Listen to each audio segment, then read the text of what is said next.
কোজাগরীকে surprise দিয়ে নিজেই অবাক হলো উদ্দালক। সম্পূর্ণ জানতে ভিডিওটিতে একটি লাইক করে প্রথম থেকেই দেখতে থাকো। গল্পের শুরুতেই দেখা যায় যে কোজাগরী এখন খুব খুশি আর বাড়ির সবাইকে খুশির খবরটা দিতে চাইছে কোকো। তখনই উদ্দালক বলে, কি হয়েছে রে কোকো, এত খুশির কি আছে, কি হয়েছেটা কি শুনি আগে একটু। তখনই কোকো বলে, বলবো বলবো, খবরটা শুনলে না তোমাদেরও ভীষণ আনন্দ হবে। ঠাম্মি তখন বলে, কি খবর? বলছি বৌমা বুঝি আরও 10-20 প্লেট আজকে অর্ডার বেশি পেয়েছে। তখনই চলে এসেছে টিটু, টিনটিন। এরপর কোকো তখন বলে, না না, শুধু 10-20টা না, 350 অর্ডার, যেটা কাকিমার সব থেকে বেশি। এরপরেই টিনটিন তখন বলে, এর জন্য এত আনন্দ, এবারে বুঝলাম।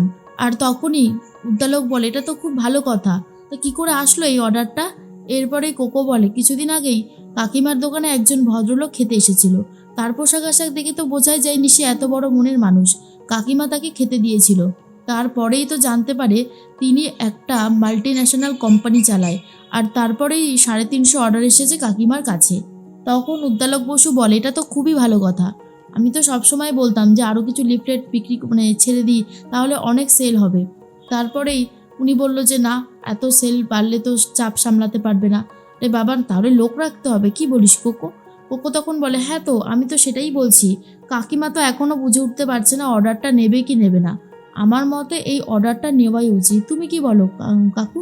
কাকু তখন বলে, আমারও তো সেটাই মনে হয়, এছাড়া আর কি উপায় আছে? তখনই টিটু বলে, আমি ভাবলাম কি না কি, শেষ পর্যন্ত যে এই রকমের কিছু, এটা তো ভাবাই যায়নি। তখনই কোজাগরী বলে, আচ্ছা টিটু, তুই যখন ভালো রেজাল্ট করতিস বা তুই যখন কোনো কিছু অ্যাচিভ করতিস, তো সাফল্য দেখে তো আমি খুব খুশি হতাম। তাহলে আমার সাফল্য দেখে তুই খুশি হতে পারছিস না কেন বলতো? আর টিটু তখন বলে, এটা আবার কোনো সাফল্য হলো নাকি? দেবে তো ফুড সাপ্লাই করবে, এটাতে আবার এত খুশি হওয়ার কি আছে? আমি মাঝে মধ্যে সেটাই বুঝতে পারছি না। আর তখন টিনটিন বলে, সেটাই তো, যাই হোক আমি বরং ভেতরেই যাই। এরপর কোকো বলে, আচ্ছা টিটু, তুমি সবসময় এরকম করো কেন বলো তো? মায়ের সাফল্য দেখে যদি সন্তান খুশি না হয়, তাহলে আর কিছু বলার থাকে না। এরপর কোকো তখন বলে, কাকিমা, সমস্ত কিন্তু অ্যারেঞ্জমেন্ট করে ফেলতে হবে, হাতে সময় কিন্তু বড্ড বেশি কম, এই বলে দিলাম। তখনই অপরাজিতার কথাই বারবার ভাবতে থাকে কোজাগরী, যে অপরাজিতা কি কথা বলছিল, কেন অপরাজিতা সেদিনকার বলতে বলতে চুপ করে গেল আমাকে দেখে। তখন ঠাম্মি বলে, হ্যাঁ, এখন এই অর্ডার নিয়ে মাতামাতি না করে রান্নাবান্না কি হয়েছে? কোজাগরী বলে, সবই তো হয়ে গেছে মা। আমার হোটেলের জন্য কোনটা থেমে থেকেছে এই বাড়ির? কোনো কিছুই তো থেমে থাকিনি, আমি তো সবটাই খুব দায়িত্ব করে আগে থেকেই করে রাখি। উদ্দালক বসু বলে, তো কোজাগরী, তুমি কিন্তু এই 350 অর্ডারটা ছেড়ো না। আমার মনে হয় তোমার এই অর্ডারটা অবশ্যই নেওয়া উচিত। আর আস্তে আস্তে দেখবে তোমার বিজনেসটা বড় হবে। আর এই 350 লোকের অর্ডারটা নিলে তুমি যেই টাকাটা পাবে, সেটা দিয়ে কিন্তু দোকানটা ভালো মতন সাজাতেও পারবে। এরপর কোজাগরী চিন্তা করতে থাকে কি করবে। এর মধ্যেই ফোন চলে এসেছে উদ্দালক বসুর কাছে, আর ফোন করেছে অপরাজিতা। তখনই অপরাজিতার ফোন পেয়ে উদ্দালক বলে, অপরাজিতা বলো, ওই গ্রামে যাওয়ার পর থেকে তো আর কোনো খোঁজ খবরই নেই, সব ঠিক চলছে তো? অপরাজিতা বলে, হ্যাঁ সবই ঠিক আছে, এখানকার হেলথটাও ভালো, হেলথ সেন্টারেও আমি মাঝে মধ্যে ঘুরে ঘুরে দেখছিলাম, এখানে সবার স্বাস্থ্য নিয়ে কেমন সচেতন থাকে, এই সব কিছুই চলছে আর কি। তোমাকে না একটা কথা বলার ছিল। উদ্দালক বলে, হ্যাঁ হ্যাঁ বলো না, কি কথা?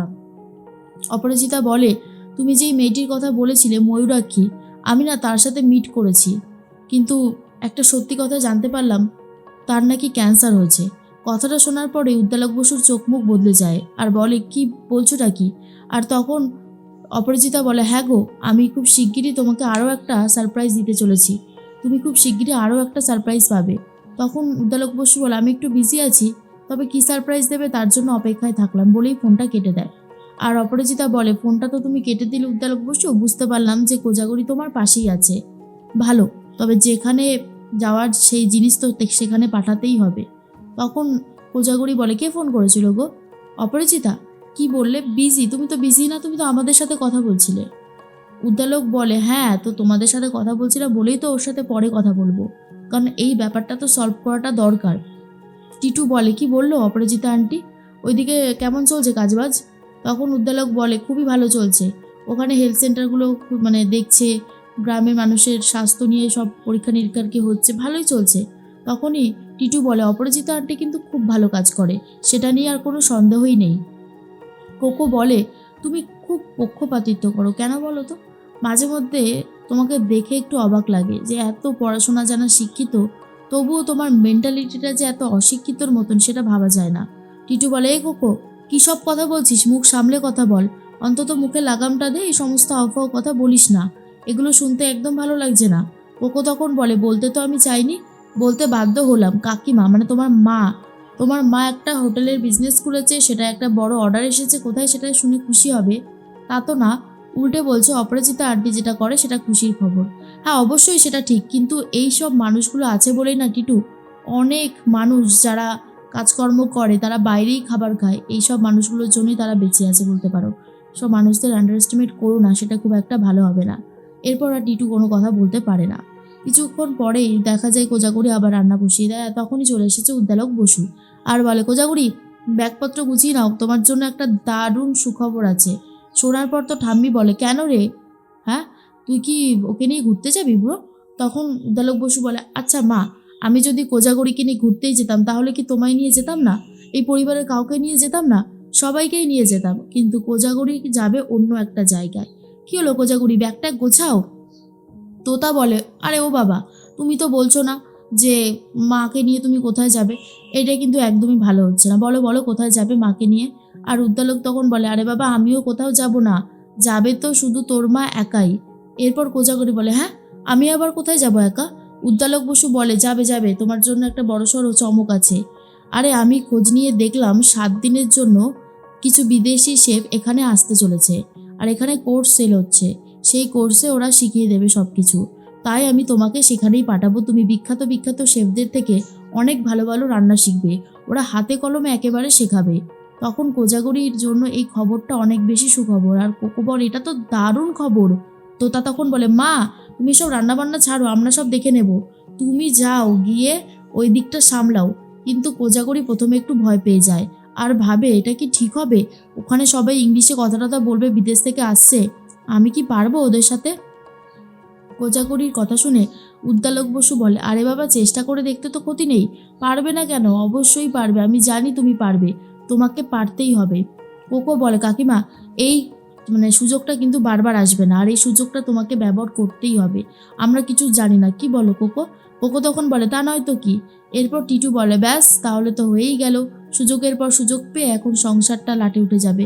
এরপরে উদ্দালক বসু বলে, মুখ সামলে কথা বলো টিটু, তোমাকে আগেও বলেছি যে মায়ের সম্বন্ধে এই সমস্ত কথা বলবে না, তুমি সেই জিনিসটাই বারবার রিপিটেডলি করো, কিসের জন্য? কোজাগরির জীবনেও একটা স্বপ্ন আছে, সেই স্বপ্ন পূরণ করতে হবে ওকে নিজেকে, আমি শুধু ওকে একটু হেল্প করতে পারি এই মাত্র।